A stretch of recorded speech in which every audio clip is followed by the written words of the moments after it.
Okay, so I've got the receiver code for the STM32 uploaded, NRF's connected, so is the LED. I think I've connected it correctly, and the transmitter is on.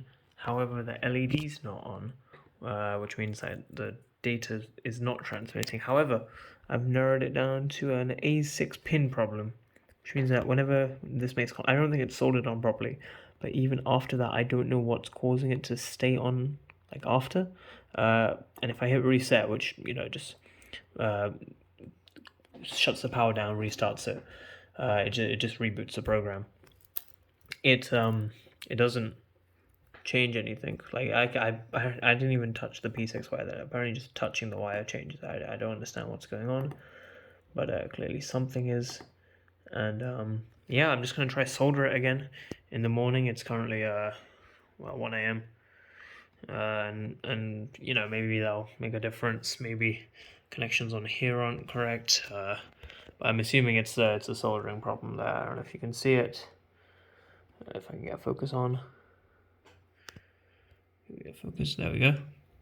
As you can see, there A6 and A5 are not soldered properly. A5 isn't badly soldered. There's definitely a connection there, but A6 seems to be completely lost. As you can see, the LED is not on right now. Just to show you one more time, and as soon as I push that wire, it'll switch on, or if I make contact right there, it'll switch on. It doesn't happen if I move any other wire. If I can make contact with all the rest of them, even the A5 one, as soon as I touch A6, switches on. So weird thing. I'll see if I have a solution in the morning. And also turning off the transmitter doesn't make a difference either. So I'm just gonna turn it off, and yeah, still on. Till I hit reset, it turns off, and an A6 connection. Yep. I'll update you. I'm gonna go to sleep though. At least I've got this thing working. Before it wasn't even compiling. Turns out the template which I was using and I had tested had somehow gone wrong.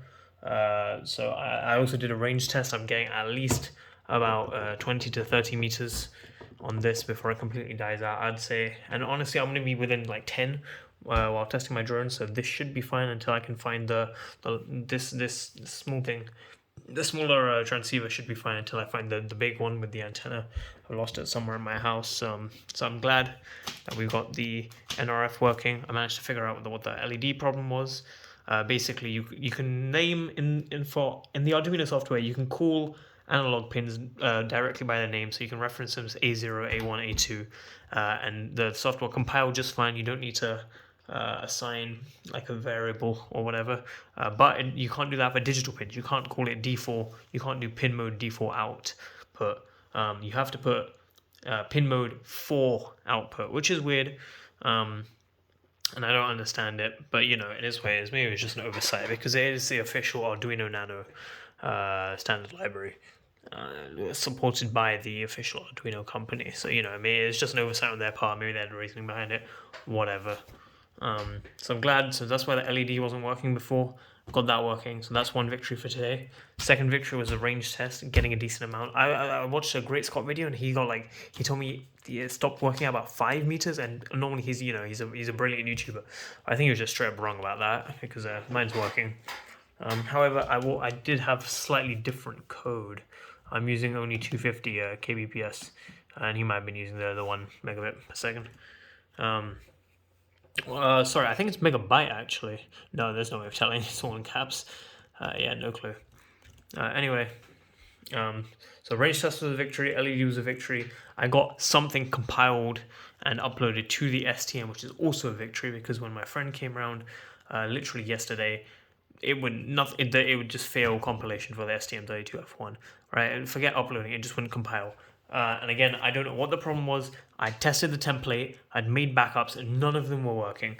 So maybe they updated the GitHub and all of the Arduino IDEs like locally downloaded the redundancy check. I don't know. Anyway, it's working now. That's 3 dubs but 1 L in a day.